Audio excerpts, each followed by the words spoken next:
Good afternoon guys. Ano ba nakikita nyo ngayon? Ayan, may nakikita ba kayo? Bago, 6 na tab. Ayan po, meron po tayong mabait na kapitbahay na nagbigay sa atin na mag-isda. Ayan po, solid po yung ibang ano niya dyan, mga pure line niya.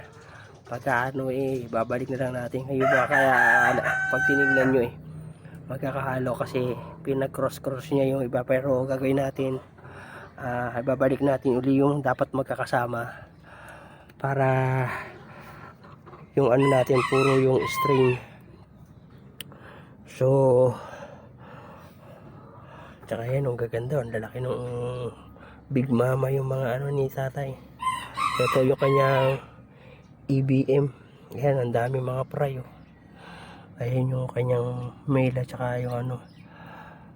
Tapos ito yung kanyang mga short body na blue panda. Dito galing po yung blue panda na binili natin na Paris noon, na namatay yung babae, na ginawa ko na lang, kinross ko yung lalaki dun sa albino full red natin na ngayon.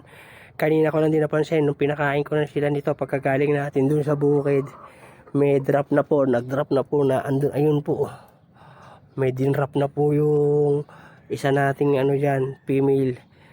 Kaya ginawa ko dinagdagan ko kanina yung ano nila para hindi kainin yung ano ng ano babae, kasi yung mga albino na nangangain ng ano nila fry. So ginawa ko inanuhan natin. So ayan,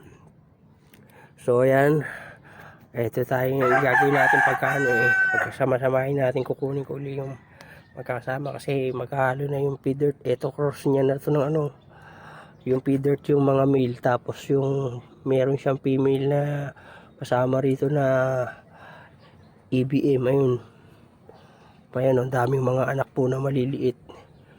So cross niya na po yan. Ito naman, nandito yung dalawa niyang albino na ano male. Ayun, kasama ng ano, may feed dirt na male, tapos may yung EBM din po tsaka albino na babae magkakasama rito. So lalabas nung anak niyan, chops na rin. So gawin natin pagka kukunin natin yung dapat magkakasama para puro yung strain, tapos yung mga ano pagsasama-samahin na natin. So madami po yan, pero yun kay ano, mga blue panda ni tatay merong buntis na naman siyang dalawa rito kasama nung dalawa niyang male. Ayan.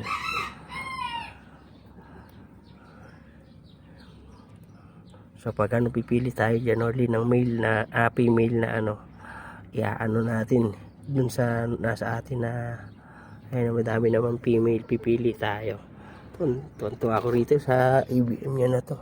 Meron siya rito yung isang magandang ano na male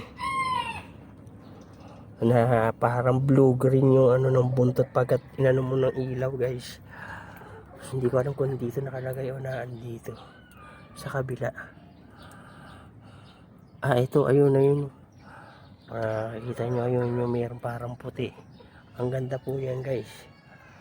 Tunto ako dyan na nakita ko yung kaso ayun ngayon nasa akin na rin kasi binigay niya na. So ayan, biglang dami ngayon ano, pinahiram niya na muna sa atin yung mga tab niya na yan, kaso walang overflow yan, kaya siya na naman ano, lagyan ko na lang daw muna ng overflow. So kaya lalagyan natin ng overflow yan mga guys. Tsaka pag linisin natin yung ano na ano, nung 30 buster natin kasi ang dami yung mga dumi. Pero papahinga na muna tayo, papagod na ako.